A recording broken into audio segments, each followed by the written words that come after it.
Hello guys, আরও একটা ব্লগে তোমাদেরকে অনেক অনেক অনেক স্বাগত নাই। তো আজকে যেহেতু একাদশী, সেই কারণেই তোমাদেরকে ফল দেখাচ্ছি। হ্যাঁ, আজকে আমরা হচ্ছে ভাত খাবো না, আমরা শুধু খাবো ফল। তো এখানে ফার্স্টে একটা লিচু খেয়ে নিচ্ছি। লিচুটা ভীষণই মিষ্টি ছিল, অসাধারণ খেতে ছিল। তোমরা খাবে তো চলে এসো।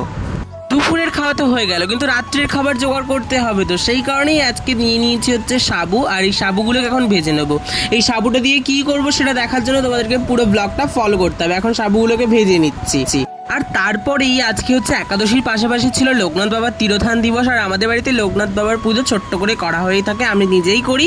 তো সেই কারণেই এখন হচ্ছে সন্ধ্যাকালীন আরতি হচ্ছে লোকনাথ বাবার। তো পরেই লুচিগুলোকে ভেজে নিই আর সুন্দর করে একদম, এই যে হচ্ছে বেলা হয়ে গিয়েছে, এগুলো হচ্ছে সাবুর লুচি। তো তোমরা কে কে খেয়েছো অবশ্যই কমেন্টে সেটা জানিও। তো এবার খাওয়া দাওয়া করে নিই। তো আজকের মতো ব্লগটা এখানেই শেষ করলাম। ভালো করে লাইক, কমেন্ট, শেয়ার এবং সাবস্ক্রাইব করে দাও। তাড়াতাড়ি করে 1000 সাবস্ক্রাইবার কমপ্লিট করে দাও। কি করছো তোমরা?